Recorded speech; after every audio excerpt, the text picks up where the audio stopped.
Bismillahirrahmanirrahim. Assalamualaikum warahmatullahi wabarakatuh. Anak-anak, pernahkah kalian memperhatikan putri malu saat disentuh?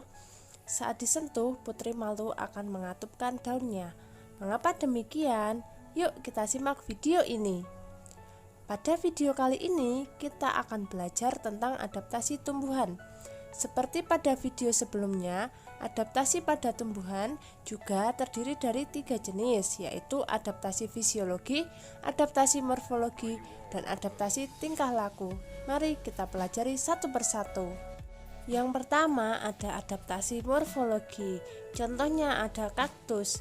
Kaktus memiliki daun yang berbentuk duri karena ia tumbuh dan hidup di daerah yang kering. Kaktus mempunyai akar yang panjang yang dimanfaatkan untuk mencairi air di dalam tanah.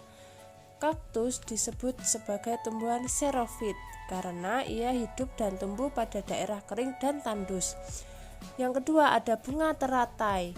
Bunga teratai tumbuh dan hidup di air. Ia melakukan adaptasi dengan cara memiliki daun yang tipis dan lebar yang menjadikannya dapat mengapung di air.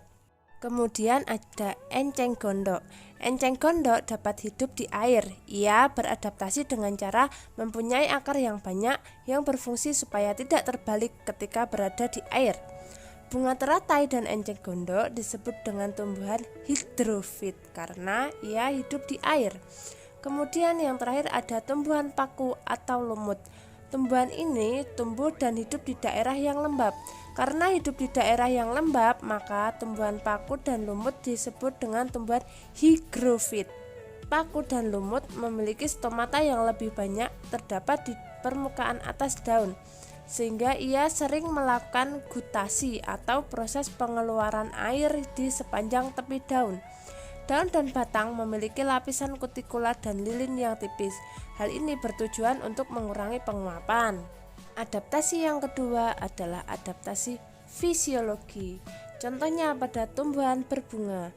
Tumbuhan berbunga selain memiliki bentuk mahkota yang indah, beberapa jenis tumbuhan berbunga juga melakukan adaptasi fisiologi dengan cara menghasilkan aroma atau bau yang khas pada bunganya sehingga menarik perhatian serangga untuk membantu penyerbukan. Sebagian bunga juga dilengkapi dengan kelenjar madu atau nektar. Ada tumbuhan insektivora. Tumbuhan pemakan serangga memiliki penyesuaian tersendiri untuk menarik perhatian mangsanya, misalnya pada bunga bangkai, tumbuhan Venus, dan juga kantong semar. Mereka mengeluarkan bau yang tak sedap untuk menarik perhatian serangga. Kantong semar menarik perhatian serangga dengan menghasilkan bau khas. Beberapa tumbuhan insektivora juga menghasilkan enzim protease untuk menghancurkan protein dari tubuh mangsanya. Kemudian ada tumbuhan paku. Tumbuhan paku seperti pakis melakukan penyesuaian fungsi bagian tubuh, yaitu pada bagian daun muda yang dapat menggulung saat berada di lingkungan yang lembab. Hal ini bertujuan untuk mengurangi penguapan. Kemudian ada tumbuhan bakau.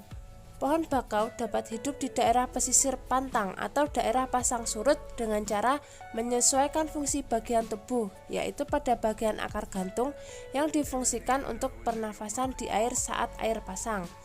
Kemudian ada tumbuhan semak.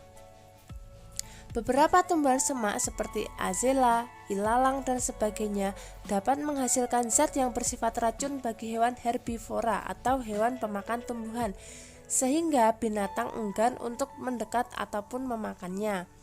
Ada tumbuhan polong-polongan.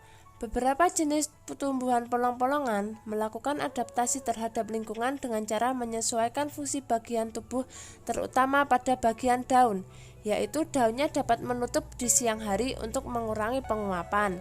Yang terakhir ada tanaman padi. Adaptasi fisiologi pada tanaman padi terlihat pada fungsi batangnya yang berongga. Rongga tersebut berfungsi untuk membantu tanaman padi agar dapat bertahan hidup di air. Tumbuhan lain yang menyesuaikan fungsi rongga pada batangnya misalnya kangkung yang dapat hidup di perairan. Demikian video kali ini, semoga bermanfaat. Assalamualaikum warahmatullahi wabarakatuh.